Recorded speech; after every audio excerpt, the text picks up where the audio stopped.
Hello everyone, welcome back to my channel. This side Siddhi and आज की class में हम डिस्कस करने वाले हैं MHI 101 यानी कि एंशिएंट एंड मेडिएवल सोसाइटी के कुछ इम्पॉर्टेंट क्वेश्चन। तो जैसे कि आप सभी जानते हैं कि अब हमारे एग्ज़ाम होने वाले हैं जून में। तो ये जो आज की हमारी क्लास है ये आप चाहे जून में एग्ज़ाम देंगे या फिर दिसंबर में देंगे तो ये क्लास आप सभी के लिए हेल्पफुल है, क्योंकि यहाँ पर मैं आज की क्लास में आपको MHI 101 के 2016 से लेकर के 2023 में अभी तक जिस तरीके से क्वेश्चंस पूछे जा चुके हैं वो सब कुछ हम आज की क्लास में डिस्कस करेंगे। साथ ही साथ जो आपका नया सिलेबस है उसके अकॉर्डिंगली आपके एग्ज़ाम में क्वेश्चंस क्या आने के चांसेस हैं वो सब कुछ मैं आपको आज की क्लास में बताने वाली हूँ। तो अगर आपने अभी तक कुछ भी नहीं पढ़ा है तो आप किस वाले टॉपिक्स को या किस क्वेश्चंस को करके चले जाएंगे तो आपके एग्ज़ाम के लिए सफिशिएंट होगा। उसके लिए आपको मेरी पूरी वीडियो कंप्लीट एंड तक देखनी है, बिना वीडियो स्किप करे वीडियो के एंड तक बने रहिएगा, क्योंकि अगर आप लोग वीडियो को ज़्यादा से ज़्यादा स्किप करते हैं तो आपके डाउट बने रहते हैं। तो उसके लिए आपको क्या करना है, कॉन्टिन्यूसली वीडियो को देखना है। तो चलिए स्टार्ट करते हैं अपनी आज की क्लास को और देखते हैं कि हमारे इग्नू में MA हिस्ट्री फर्स्ट ईयर के स्टूडेंट उनके पास MHI 101 है, यहाँ से सबसे ज़्यादा क्वेश्चंस आपसे कहाँ से पूछे जाते हैं। और मैं आपको दोबारा से बता दूं, ये वीडियो ये क्लास जो है आपके ये दोनों ही सेशन के लिए, जून के और दिसंबर के लिए। तो जैसे कि आप सभी जानते हैं कि हमारे पास आपके अब MA हिस्ट्री फर्स्ट ईयर में टोटल 6 सब्जेक्ट्स हैं, ठीक है। तो यहाँ पर मैंने ऑलरेडी आपके बाकी के सब्जेक्ट के इम्पॉर्टेंट क्वेश्चन इसी तरीके से अपलोड किया है। अगर आपने उसको अभी तक नहीं देखा है तो सेपरेटली यहाँ पे प्लेलिस्ट बनाई हुई है, उसको जा कर के चेकआउट कर सकते हैं। तो स्टार्ट करते हैं अपनी आज की क्लास को, जहाँ पर आप देख सकते हो कि सबसे पहले हमारे पास आपका जो फर्स्ट यूनिट है, आपके फर्स्ट यूनिट का नाम है अर्ली ह्यूमन सोसाइटी, ठीक है। अर्ली ह्यूमन सोसाइटी आपके पुराने सिलेबस के अकॉर्डिंग भी था, नए सिलेबस में भी है, ज़्यादा कुछ डिफरेंस नहीं है। बट पहले क्या था कि यहाँ पर अर्ली ह्यूमन सोसाइटी से रिलेटेड 4 चैप्टर से अब इन्होंने मिला करके एक ही यूनिट्स में सब कुछ कंप्लीट कर दिया है। तो यहाँ पर अगर मैं बात करूँ तो देखो हमारा जो फर्स्ट चैप्टर है तो ये आपसे 20 या 10 मार्क्स में ही पूछा जाएगा। और मैं आपको बता दूँ कि अब फर्स्ट चैप्टर से एक क्वेश्चन आपको आपके एग्ज़ाम में देखने को ज़रूर मिलेगा। अब वो कुछ भी हो सकता है, जस्ट बिकॉज क्योंकि आपका नया सिलेबस है तो मैं आपको ये नहीं कहूँगी सिर्फ यही टॉपिक करके जाइए। अदरवाइज़ आपको पता है कि अर्ली ह्यूमन सोसाइटी जो है आपका स्टोन एज पाषाण काल के ऊपर है, तो ये ऑलरेडी आप लोग इसके बारे में जानते हैं। क्लियर हो गया। तो चलिए देखते हैं कि आपके फर्स्ट यूनिट से किस तरीके से क्वेश्चंस पूछे जाने के चांसेस हैं।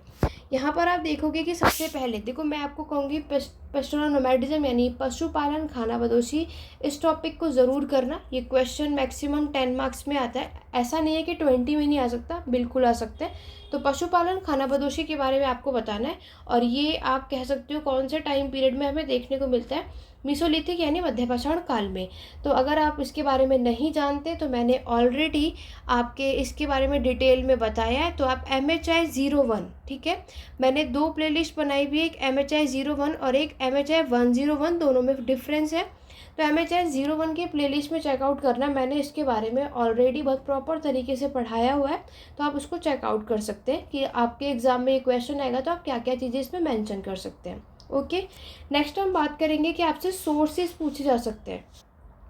सोर्सेज आपके एग्ज़ाम में कभी भी अगर उन्होंने पूछा तो मैक्सिमम 10 मार्क्स में ही आता है, ठीक है। तो जैसे कि आप सभी को पता है कि हम प्री हिस्ट्री के बारे में, आज हम अपने इतिहास के बारे में पढ़ते हैं, तो यहाँ पर कोई ना कोई सोर्सेज हमें प्रोवाइड होते हैं। तो इसीलिए आपको कभी भी सोर्सेज का अगर उन्होंने क्वेश्चन पूछा तो 10 मार्क्स के अकॉर्डिंगली आपको ये चीज़ें पता होनी चाहिए। लेकिन फर्स्ट वाला जो टॉपिक है ये वेरी इंपॉर्टेंट है। मैं ये नहीं कहूँगी कि सोर्सेज पूछे नहीं जाते, पूछे जाने के चांसेस है, तो उसको ज़रूर पढ़ के जाना। क्वेश्चन नंबर 3 की तरफ बढ़ते हैं। अब आपसे इन्होंने पूछा right a note on the consequences of adoption of agriculture by the human. तो यहाँ पर ये भी वेरी इंपॉर्टेंट है। आपको पता है कि ये कौन सा टाइम है आपका, नियोलिथिक नवपाषाण काल, यानी नियोलिथिक में वो फेज है जब लोगों ने एग्रीकल्चर यानी कृषि की शुरुआत की थी, राइट। तो जब यहाँ पर आपकी एग्रीकल्चर की लोगों ने शुरुआत करी और इसके बारे में बात करी है, तो आपको ये देखना है कि उनकी लाइफ में क्या डिफरेंस आया, उसका परिणाम क्या रहा। तो उसके लिए नियोलिथिक पीरियड मैंने ऑलरेडी अपलोड कर रखा है UIT चैनल पे, आप लोग MHI 01 की प्लेलिस्ट में चेकआउट कर सकते हो। नियोलिथिक के मैंने डिटेल में आपको बताया हुआ है, ठीक है। चलिए आगे बढ़ेंगे। नेक्स्ट आप देखोगे सेम एज वही आपका पेस्टोरल नोमैडिज्म के ऊपर ही है, तो उसमें उसकी इकोनॉमी यानी अर्थव्यवस्था के बारे में पूछा है।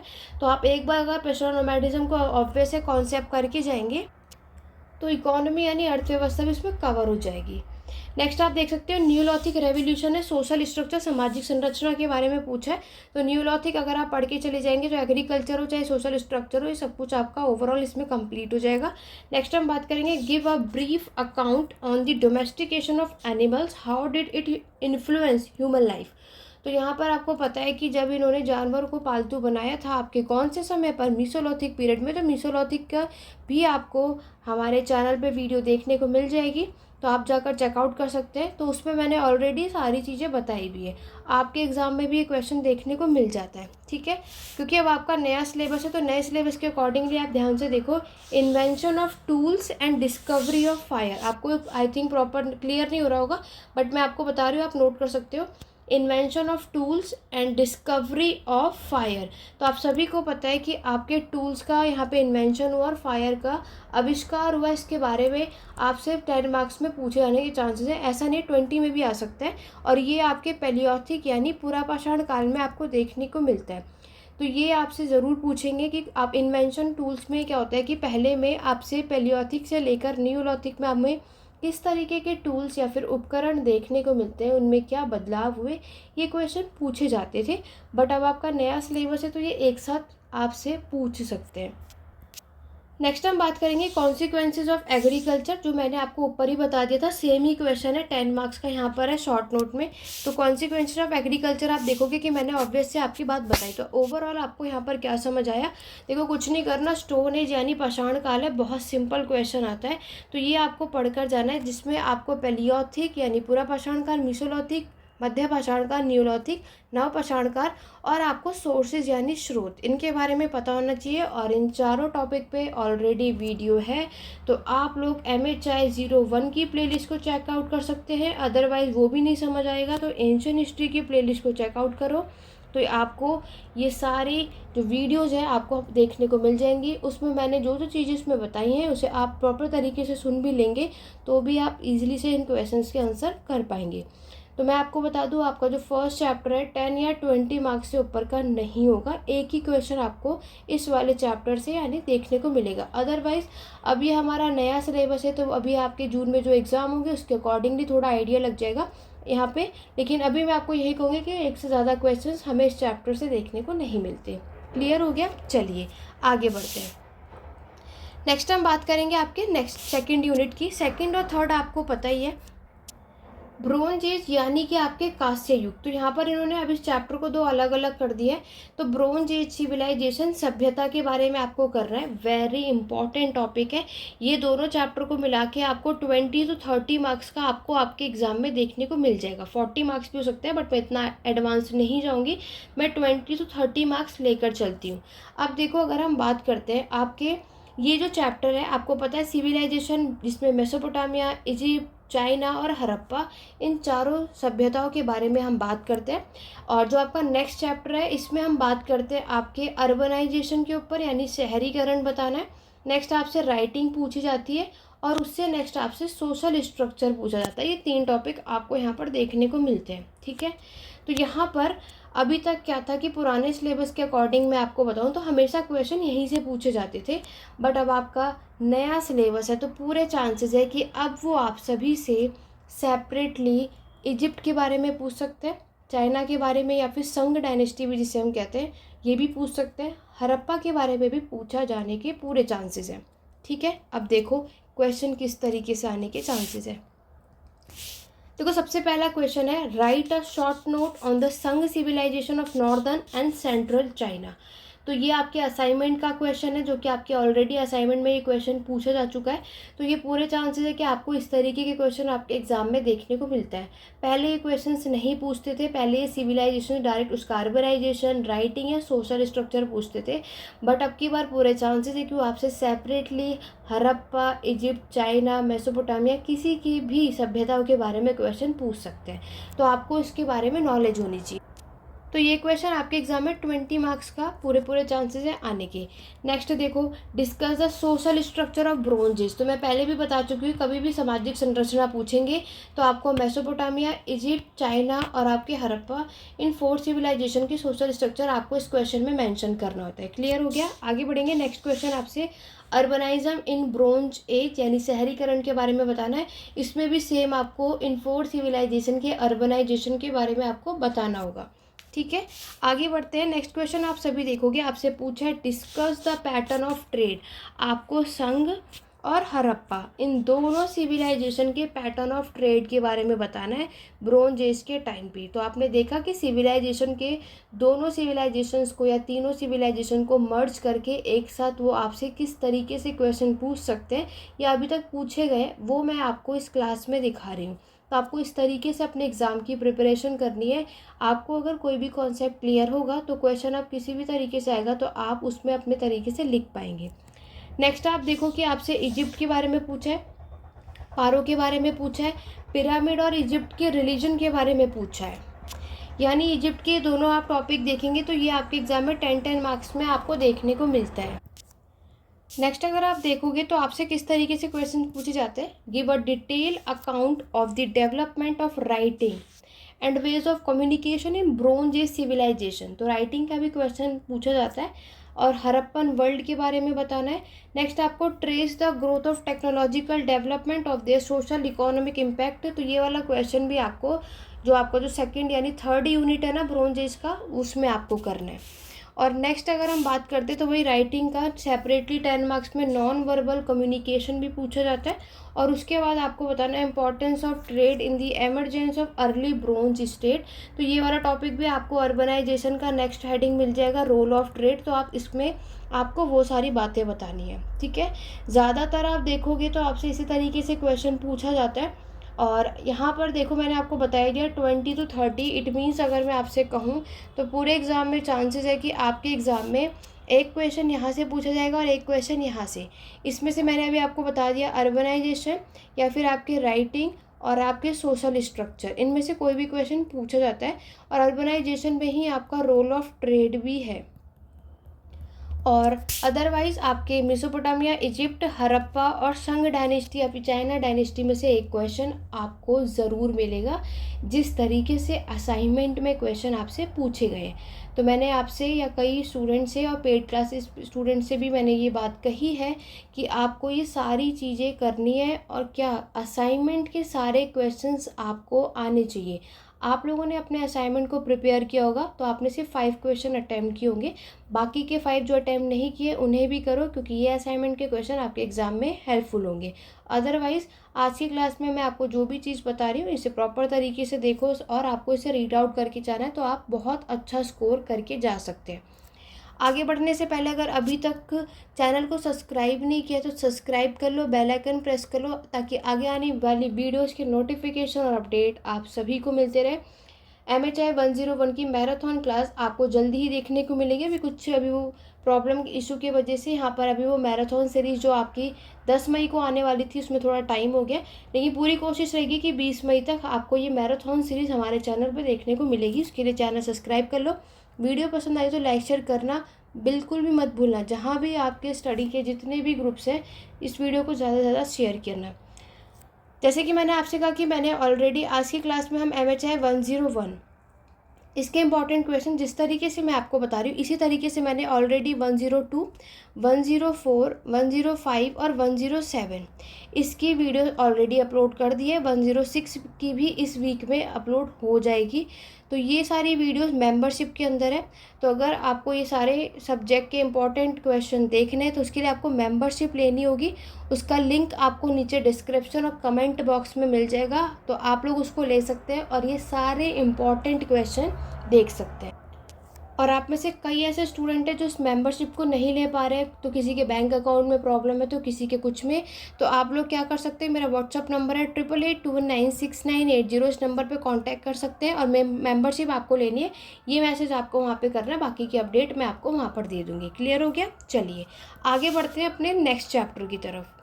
तो अभी तक अगर हम देखें कि अभी तक हमें क्या समझ आया कि आपके फर्स्ट और सेकंड यानी ओवरऑल अगर हम देखें तो अभी तक आपने वो 50 मार्क्स तो हमने यहीं से कंप्लीट कर लिया है, अगर आप स्टार्टिंग के 3 चैप्टर करके जाते हैं तो। ठीक है, 40 to 50 मार्क्स मैं आपको बताया, क्योंकि यहाँ पर जो सेकेंड यूनिट है, जो आपका ब्रोंज एज है, वो 30 to 40 मार्क्स का आपको ज़रूर मिलेगा, फर्स्ट चैप्टर भी। तो यहाँ पर हम 50 मार्क्स लेकर चलते हैं। चलिए आगे बात करेंगे। सिविलाइजेशन की बात हमने कंप्लीट कर ली। नेक्स्ट आप देखोगे तो आपके पास है एम्पायर यानी सभ्यताएं बनी। उसमें हमारे पास 3 टॉपिक है। एक है आपका पर्शियन एम्पायर, नेक्स्ट है हमारा ग्रीक एम्पायर यानी यूनानी सभ्यता, और उसके नेक्स्ट है रोमन एम्पायर। वेरी इंपॉर्टेंट है ये ब्लॉक तो आपके अदरवाइज है नहीं इस बार, अदरवाइज ये तीनों ही चैप्टर वेरी इंपॉर्टेंट है। मैं आपको सजेस्ट करूँगी तीनों ही पढ़कर आपको जाने पड़ेंगे।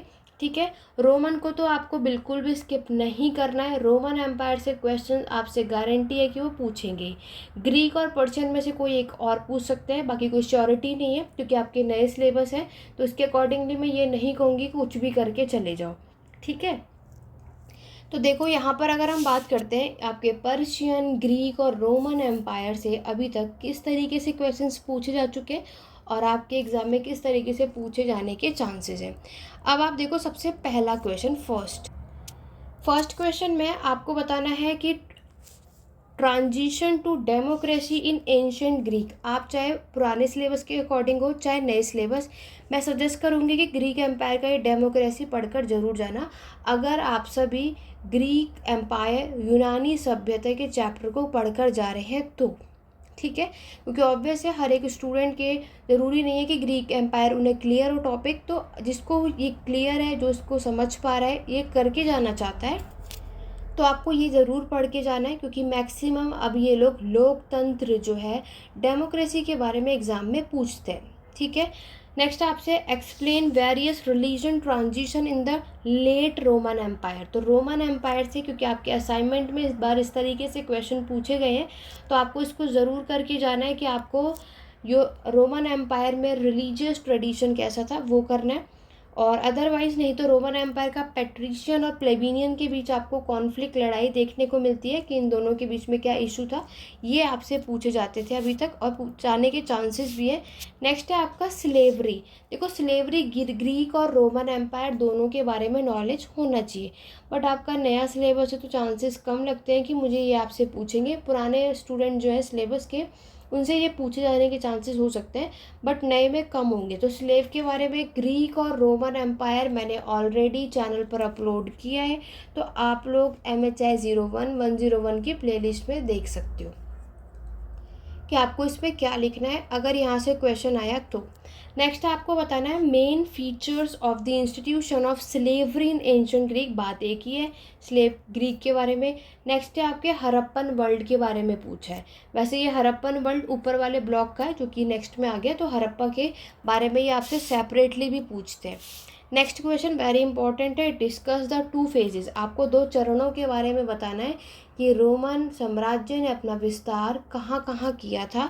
तो जैसे कि आपको याद होगा या आपने कभी पढ़ा होगा, तो एक इटली में और दूसरा मेडिटेरियन सी में किया था।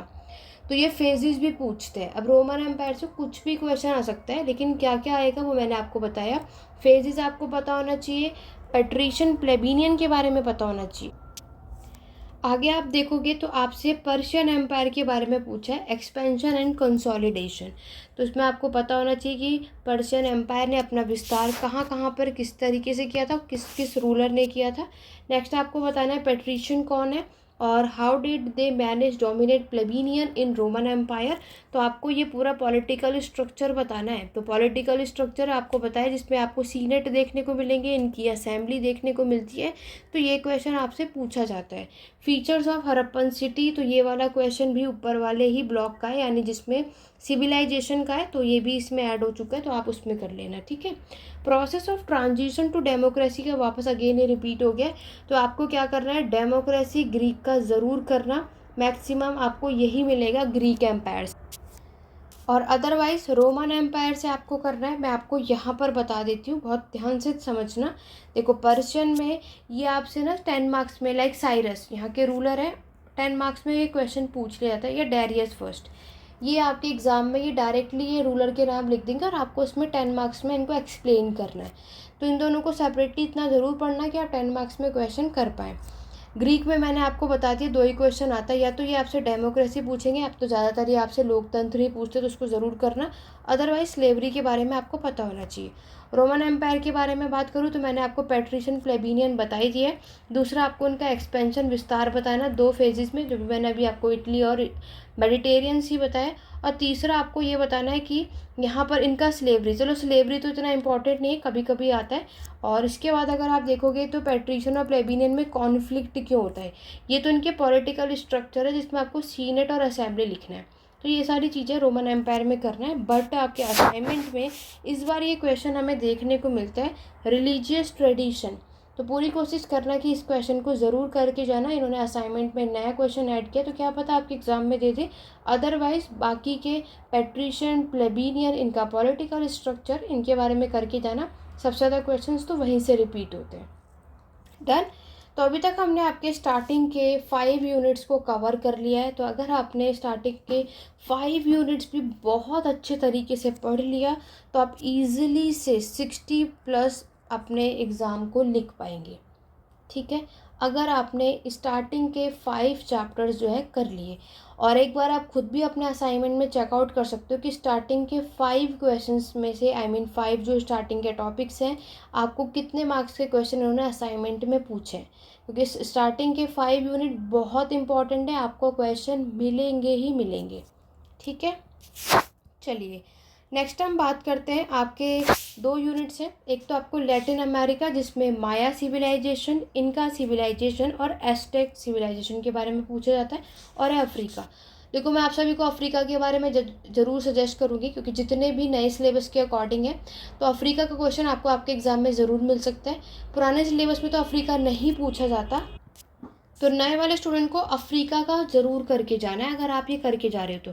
पुराने सिलेबस में माया, इनका, एस्टेक में से कोई भी एक सिविलाइजेशन आती है, नहीं तो ये इनका और एस्टेक को दोनों को मर्ज करके भी पूछ लेते हैं। तो ये चलिए देखते हैं कि यहाँ से किस तरीके से क्वेश्चंस पूछे जाते हैं।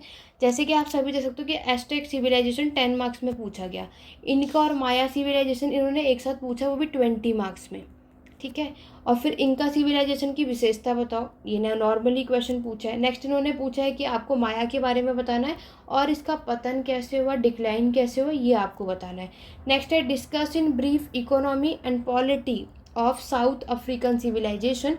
तो ये अब की बार न्यू सिलेबस के में असाइनमेंट में क्वेश्चन पूछा गया, तो पूरे चांसेस है अफ्रीका से क्वेश्चन जरूर आएगा, तो इसको स्किप मत करना। पुराने सिलेबस वाले इसको स्किप भी करेंगे तो भी चलेगा क्योंकि आपके एग्ज़ाम में अफ्रीका अभी तक नहीं पूछे जाते थे, बट नए सिलेबस के अकॉर्डिंगली अफ्रीका का क्वेश्चन आने के पूरे चांसेस हैं, वो भी 20 मार्क्स में। तो आप इसको पढ़ के ज़रूर जाइएगा।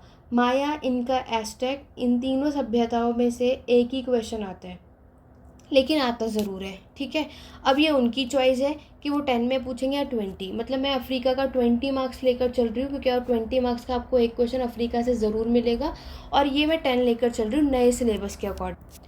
20 भी हो सकता है, वो उनकी चॉइस है, बट यहाँ पर एक ही क्वेश्चन आएगा। अब देखो क्या आएगा ये हमें नहीं पता है, ये पुराने सिलेबस के अकॉर्डिंग भी होता है, हम तब भी नहीं देख सकते कि माया आएगा, इनका आएगा, एस्टेक आएगा, क्योंकि इन तीनों में से कोई एक तो आता ही है, बट हमें तीनों ही पढ़ने पड़ते हैं।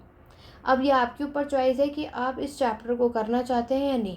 आप में से बहुत सारे स्टूडेंट को डाउट रहता है कि मैम ने तो ये सारे चैप्टर्स बोल दिए करके जाने, बट ऐसा कुछ भी नहीं है। मैं आपको ये बता रही हूँ कि हर एक यूनिट्स में से सबसे ज़्यादा क्वेश्चन कहाँ से और किस तरीके से पूछे जाएंगे। चॉइस आपकी है कि कौन सा चैप्टर आपको क्लियर है, कौन सा चैप्टर आपको अच्छे से समझ में आ रहा है, आप उन यूनिट्स को करके जाओ। जो टॉपिक समझ नहीं आ रहा उन्हें स्किप कर दो, क्योंकि आप सभी को पता है आपके एग्ज़ाम में 10 क्वेश्चंस पूछे जाएंगे जिसमें से आपको सिर्फ 5 क्वेश्चन अटैम्प्ट करने होते हैं, राइट। तो इसीलिए आपको क्या करना है कि आपको जो भी कंफर्ट लगे, अगर आपको लग रहा है माया, इनका, एस्टेक, किसी को माया सिविलाइजेशन समझ में आएगा, इनका, एस्टेक ना है तो माया ही पढ़ के चले जाओ। तीनों ही नहीं आ रहा तो तीनों स्किप कर सकते हो। अफ्रीका आ रहा है, नहीं आ रहा, आपकी चॉइस। क्लियर हो गया। अब चलो आगे बढ़ते हैं। तो आपको यूनिट 7 में से यहाँ करना ज़रूरी नहीं है कि आपको ये सारे ही चैप्टर पढ़ के जाने हैं। आप कुछ चैप्टर को सेलेक्ट कर लो और ये देख लो कि आपको कौन कौन से क्वेश्चंस करके जाने हैं और सिर्फ उन्हें ही करके जाओ, क्योंकि आपको यहाँ से क्वेश्चंस मिलते हैं।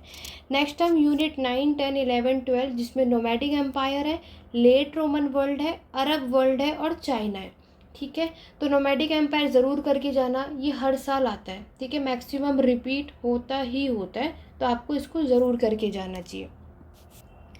अब अगर हम बात करें कि आपके इन यूनिट से किस तरीके से क्वेश्चन आता है, तो ये आपका रिलीजन है, ये चाइना वाले चैप्टर से क्वेश्चन आया है।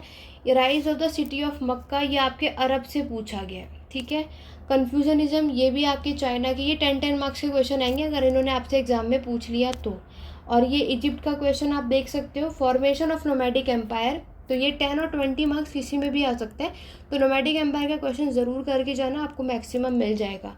उसके बाद ये रिलीजन जो है इन्होंने रिपीट किया है, कन्फ्यूजन और तौसम के बारे में, जो कि आपके 10 मार्क्स में पूछे जाते हैं। और नेक्स्ट अगर हम बात करें तो आपको बताना है राइज ऑफ क्रिश्चियनिटी, यानी ईसाई धर्म का उदय रोमन साम्राज्य में हुआ, तो वो सारी बातें आपको इसमें बतानी है। ठीक है, ये आ जाता है मैक्सिमम। नेक्स्ट आपको नोमैडिक एम्पायर के बारे में बताना है, इसका प्रोसेस, इसका एस्टेब्लिशमेंट। और नेक्स्ट है आपका trace the essential features of the Arab society before the advent of Islam. तो यहाँ पर राइज ऑफ इस्लाम, देखो अरब से राइज ऑफ इस्लाम, इस्लाम का उदय कब हुआ, किसने किया, कैसे किया, ये आपको आना चाहिए। अगर इन्होंने ये नहीं पूछा तो 4 खलीफा पूछा जाता है। 4 खलीफा या राइज ऑफ इस्लाम में से कोई एक टॉपिक आता है, दोनों नहीं आते। ठीक है, मर्ज करके आ जाएगा, वो उनकी चॉइस। तो यहाँ पर अगर आप देखोगे तो आपसे द लेट रोमन वर्ल्ड में अभी जो आपको असाइनमेंट का क्वेश्चन दिखा है ना रिलीजियस के ऊपर, वो आपके इस वाले चैप्टर में होगा। और अरब वर्ल्ड में से मैंने आपको क्या बताया, आपको राइज ऑफ इस्लाम पढ़ के जाना है। राइज ऑफ इस्लाम नहीं तो 4 खलीफा पूछा जाएगा। देखो थोड़ा बहुत बैकग्राउंड साउंड अगर आपको आ रहा तो उसको इग्नोर करना, क्योंकि अभी यहाँ पर इम्पॉर्टेंट है कि मुझे आपको ये सारी चीज़ें बतानी एग्ज़ाम से पहले। ठीक है, तो इसीलिए फोकस करना है कि आप मैं क्या कह रही हूँ उसे सुनना, बैकग्राउंड नॉइज़ को थोड़ा सा इग्नोर करना। नोमैडिक एम्पायर ज़रूर पढ़ के जाना, ये क्वेश्चन ज़रूर मिलता है। रही बात चाइना की, तो चाइना के मैंने 10 मार्क्स के रिलीजन बता दिए। जिसको इसके बारे में पता है आप इसको पढ़कर जा सकते हो, नहीं पता तो स्किप भी कर सकते हो, आपकी चॉइस है।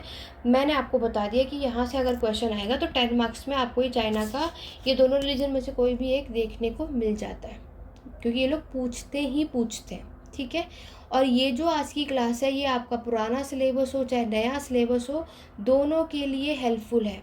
आप अगर जो भी चीज़ मैं यहाँ पर मैं आपको बता रही हूँ तो ये दोनों के लिए बेनिफिट होगा। और इससे रिगार्डिंग अगर आपको अभी भी कोई डाउट है तो आप नीचे कमेंट के थ्रू पूछ सकते हैं। अदरवाइज़ नीचे डिस्क्रिप्शन में टेलीग्राम चैनल का लिंक है, आप उसको ज्वाइन कर सकते हैं। नहीं तो मैंने व्हाट्सएप ग्रुप ऑलरेडी बनाया हुआ है आपके लिए, तो अगर उसका लिंक भी डिस्क्रिप्शन बॉक्स में, व्हाट्सएप ग्रुप को ज्वाइन कर सकते हो। वहाँ पर भी अपने डाउट एंड क्वेरी आप सभी पूछ सकते हैं, आपके सारे डाउट वहाँ पे क्लियर होंगे। ठीक है, तो अब जिसके पास जो है, जो भी ग्रुप आपको ज्वाइन करना है वो आपके ऊपर है। तो अगर आपको पुराने सिलेबस नए सिलेबस में अकॉर्डिंग अभी भी कोई डाउट है, लेकिन वीडियो पूरी देखनी है, क्योंकि स्किप करोगे तो डाउट हमेशा रहता है। लेकिन अगर हम प्रॉपर तरीके से सारी चीज़ें करेंगे तब आपको डाउट नहीं रहेगा। ठीक है, चलिए आगे बढ़ते हैं नेक्स्ट टॉपिक पे। नेक्स्ट है हमारा यूनिट 13, 14 और 15। ये हमारा सामंतवाद यानी फ्यूडलिज्म के ऊपर है। इनमें से कोई भी एक ही क्वेश्चन आएगा, यानी फ्यूडलिज्म का जो टॉपिक है वो 20 मार्क्स का ही होता है। ठीक है, अब वो या तो आपसे डिबेट पूछ सकते हैं, या तो वो आपसे फॉर्म्स, स्ट्रक्चर या फेजेस पूछ सकते हैं, या तो वो डिक्लाइन पूछ सकते हैं, ये उनकी चॉइस है। ठीक है, तो आपको इनके बारे में पता होना चाहिए। तो फ्यूडलिज्म से एक क्वेश्चन है, 100% है, श्योरिटी के साथ आपको ये एग्ज़ाम में क्वेश्चन देखने को मिलेगा ही। देखो यहाँ पर फ्यूडलिज्म की बात करें तो आपसे किस तरीके से, write a short note on major debate on feudalism. देखो फ्यूडलिज्म कभी भी आएगा 20 मार्क्स का ही आता है। ठीक है, नेक्स्ट आप देखोगे आपसे पूछा जा रहा है compare the organisation of agriculture production during the first 2 phases. Phases यानी 2 चरण में आपको बात करनी है, जिसमें से एक का टाइम पीरियड 9 to 11 है और दूसरे का टाइम पीरियड 14 to 11 है, 11 to 14 है। और कभी कभी ये क्या करते हैं कि देखो इन्होंने आपसे क्या पूछा, देखो ये भी फेजेस का ही क्वेश्चन है, किस तरीके से क्वेश्चन पूछते हैं उसे आपको समझना है कि आपको फ्यूडलिज्म के दोनों फेजेस बताने और मेजर चेंजेस भी बताने कि सेकंड फेजेस में मेजर चेंजेस क्या हुआ था। तो जब भी आप कभी भी फ्यूडलिज्म के फेजेस को करेंगे तो सेकंड फेज को बहुत प्रॉपर तरीके से करना, क्योंकि उससे रिगार्डिंग सेपरेटली भी क्वेश्चन पूछे जाते हैं। नेक्स्ट आपसे पूछ सकते हैं कि आपको डिबेट बताना है फ्यूडलिज्म से रिगार्डिंग, जो स्कॉलर्स ने के बीच में यहाँ पर डिबेट हुई थी, या तो ये पूछा जाएगा। और rise and growth of feudalism अगर पूछेंगे तो फॉर्म्स एंड स्ट्रक्चर भी। हमारे चैनल पर ऑलरेडी मैंने आपको फ्यूडलिज्म की वीडियो अपलोड कर रखी है, जाके चेकआउट करो। तो उसमें मैंने जो भी चीज़ पढ़ाया है आपको, तो वो आप लोग इसमें लिख सकते हो, फॉर्म्स और स्ट्रक्चर में और डिक्लाइन में। फेजेस में तो नहीं, और डिबेट भी नहीं कर सकते, लेकिन फॉर्म्स और स्ट्रक्चर का अगर उन्हें पूछा तो आप बता सकते हो, ठीक है। नेक्स्ट है analyse the changes which affected feudalism in its second phase during the 11 to 14th century. तो सेकंड फेजेस से सबसे ज़्यादा क्वेश्चन पूछे जाते हैं, अदरवाइज या तो ये दोनों ही फेजेस पूछेंगे, वरना ये आपसे सेकंड फेजेस सेपरेटली भी पूछ लेते हैं। तो अगर आप फ्यूडलिज्म के फेजेस करके जा रहे हैं तो आपको इसको प्रॉपर तरीके से रीड आउट करना है, ठीक है। तो एक क्वेश्चन आता है, वो उनकी चॉइस है कि वो क्या देंगे। यूनिट 16, 17, 18, 19 में ocean trade, business communities, commercial practice, craft production. देखो ओशन ट्रेड तो और ये बहुत रिपीट होता है, इसमें आपको पोर्चुगीज़ का क्वेश्चन पूछा जाता है। आप सभी को पता है यूरोपियन जो है हमारे इंडिया में ट्रेडिंग पर्पज़ से आए थे, इसमें से ये चैप्टर आपको देखने को मिलता है। अब हम देखते हैं आपके क्वेश्चन किस तरीके से पूछे जाते हैं। देखो पहला क्वेश्चन तो ट्रेड रूट पूछ लेंगे, 10 मार्क्स में ट्रेड रूट लिखते हैं कि कौन कौन से रूट से कौन किसके साथ ट्रेड कर रहा है, ये आपको पता होना चाहिए। देखो पोर्चुगीज ट्रेड इन इंडिया और ये डिक्लाइन कैसे हुआ, ये आपसे पूछा जाता है, ठीक है।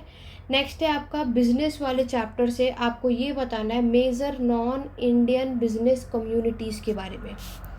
उसके बाद आप देखोगे major craft product in the medieval period, how was the production organise. देखो फ्यूडलिज्म के बाद के जितने भी टॉपिक हैं आपको मेडिएवल यूरोप का बताना है, ठीक है। सब कुछ जो भी वो आपसे पूछेंगे सब कुछ मेडिएवल यूरोप का पूछते हैं।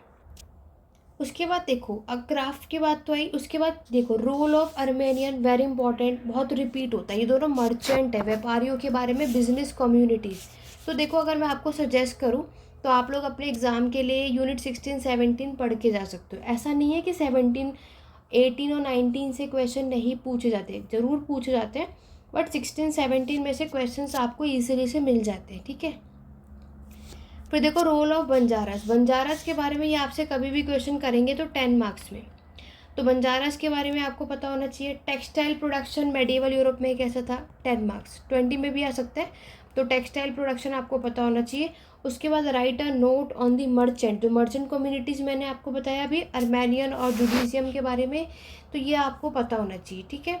तो यहाँ पर अभी आपको क्या समझ आएगा, अगर आपको इन चारों चैप्टर में से करना है तो इन दोनों को ज़रूर करना और इनका एक ओवरव्यू लेके जा सकते हो। ऑब्वियस अब सारे चैप्टर तो आप नहीं पढ़ेंगे, तो कहाँ से किस तरीके से क्वेश्चन आता है वो मैंने आपको बता दिया है। तो पोर्चुगीज़ यानी आपके ओशनिक ट्रेड से ज़रूर आपको क्वेश्चन मिलता है, और बिज़नेस वाले में से आपको अर्मेनियन मर्चेंट बहुत पूछते हैं ये, ठीक है। और साथ ही साथ आपको बिज़नेस के बारे में पता होना चाहिए। बंजारास के बारे में अगर इन्होंने पूछा तो 10 मार्क्स में, पुराने सिलेबस के अकॉर्डिंग में बंजारास रिपीट होता है बहुत बार। और टेक्सटाइल प्रोडक्शन आपको पता होना चाहिए कि कौन कौन से कपड़ों के उत्पादन हमें यहाँ पर देखने को मिलते हैं, आपको पता होना चाहिए। तो ये बहुत सिंपल इजी टॉपिक है, आप नॉर्मली भी इसे रीड करके जा सकते हैं। अगर देखो यहाँ पर मैं आपको क्या बता रही हूँ, जैसे मैंने अभी आपको क्या बताया कि इन 4 टॉपिक्स में से इन दोनों को बहुत अच्छे से प्रिपेयर करके जाओ, बाकी के जो टॉपिक है इन्हें नॉर्मली रीड करके जाओ, ठीक है। मैं ये नहीं कहूँगी पढ़ो ही मत, पढ़ना है, लेकिन एक ओवरव्यू लेके आपको जाना है कि बाई चांस यहाँ से लिखना होगा तो आप क्या क्या लिख सकते हो। बाकी जो इम्पोर्टेंट है जिस पे आपको मेन फोकस देना है वो है ये यूनिट्स, लेकिन ये भी पढ़ना है। ऐसा नहीं है कि एग्ज़ाम में नहीं आएगा, बिल्कुल आने के चांसेस हैं, जस्ट बिकॉज आप सभी न्यू सिलेबस के हैं। तो अभी वो क्वेश्चन कहाँ से क्या पूछ लेंगे हमें कोई आइडिया नहीं है। मैं बस आपको अभी तक बता रही हूँ जिस अकॉर्डिंगली ये अभी इतने सालों से आपसे और आपके असाइनमेंट के अकॉर्डिंग बता रही हूँ कि सबसे ज़्यादा क्वेश्चंस ये आपसे कहाँ से और किस तरीके से पूछ सकते हैं, ठीक है। चलिए आगे बात करते हैं, हमारा ये लास्ट है यूनिट 20 से 24 तक। आपके MHI 101 में टोटल 24 यूनिट है और आप एक चीज़ देखो, 24 में से सिर्फ आपको 5 क्वेश्चन अटैम्प्ट करने हैं। चॉइस आपकी है, कौन सा टॉपिक आपको ईजी लग रहा है। ज़रूरी नहीं है कि सारे चैप्टर पढ़ के जाने, बिल्कुल भी नहीं, लेकिन जो पढ़ रहे हो उसे अच्छा पढ़ना है। इसमें साइंस और टेक्नोलॉजी का आपका चैप्टर है, रिलीजियस इस्टेब्लिशमेंट के बारे में, अर्बनाइज्म इसको ज़रूर करना, ज़रूर आता है, टेक्नोलॉजी के बारे में और ट्रांजिशन टू मॉडर्न वर्ल्ड। आइए चलिए देखते हैं क्वेश्चन किस तरीके से पूछते हैं। Discuss the feature of administration, economy, society of medieval town. तो ये आपसे ना अर्बनाइजेशन से पूछा है। शहरीकरण वाला चैप्टर ज़रूर करना, ज़रूर क्वेश्चन आएगा। गन पाउडर, फायर आर्म्स तो ज़रूर पढ़ना है, 10 मार्क्स का क्वेश्चन ज़रूर पूछा जाता है। गन पाउडर ज़रूर पूछा जाता है, पढ़कर जाना। दोबारा से मैं आपको ये बात कह रही हूँ। नेक्स्ट है प्रिंटिंग टेक्नोलॉजी, तो ये रिपीट नहीं होता है, आप इसको एक रीड करके जा सकते हैं। और आपके यूरोप में प्रोटेस्टिज्म के बारे में, ये भी रिपीट नहीं होता है, लेकिन इन्होंने इतने टाइम में ये क्वेश्चन पूछा है तो मैंने आपको यहाँ पर बता दिया कि ये भी पूछे जाने के चांसेस हो सकते हैं। साइंस टेक्नोलॉजी में आपको बताना है साइंटिफिक एडवांस के बारे में, how did they give human mastery over even nature. Next है आपको explain briefly the growth of town, ये भी देखो मेडिएवल के टाइम में जो टाउन है आपका शहर, तो ये भी अर्बनाइजेशन, तो अर्बनाइजेशन को बिल्कुल स्किप नहीं करना है। कोपरनिकस का क्या कॉन्ट्रीब्यूशन है साइंस टेक्नोलॉजी से, ठीक है, ये भी पढ़ के जाना। उसके बाद आप देखोगे how did the technological development, science technology से इन्होंने क्वेश्चन पूछा, ये आपको पता होना चाहिए।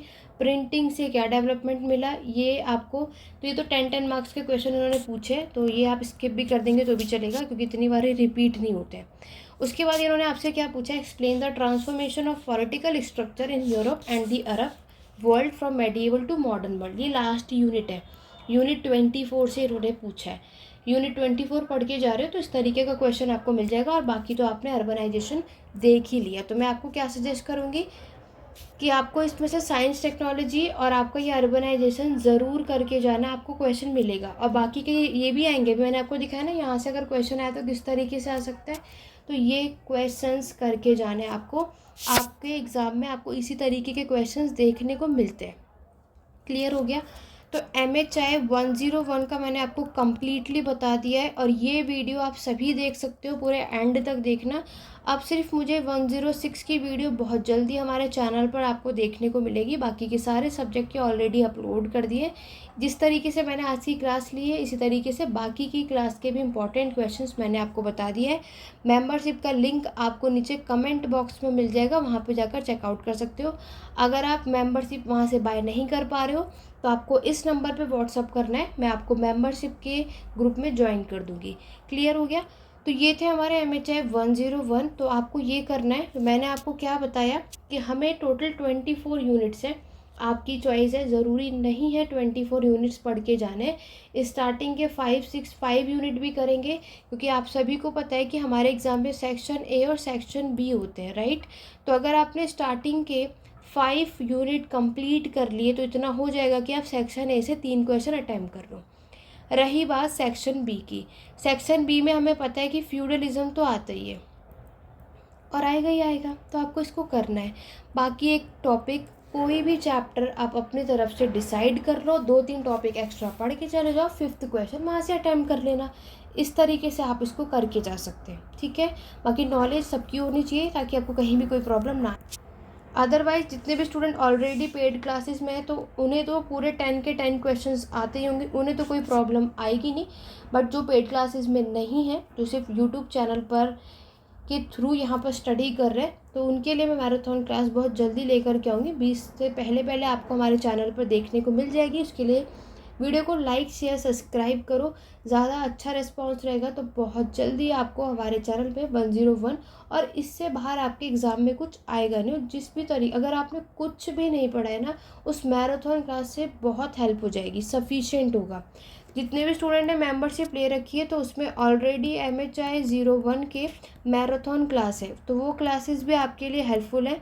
तो वो मैराथन क्लास ओल्ड सिलेबस के अकॉर्डिंगली है, लेकिन न्यू वाले भी उसके लिए कर सकते हैं, क्योंकि सिलेबस में आपके इतना कोई चेंजेस नहीं आए हैं, ठीक है। तो चलिए स्टूडेंट, आज की क्लास में बस इतना ही। आशा करती हूँ आपको आज की क्लास हेल्पफुल रही होगी।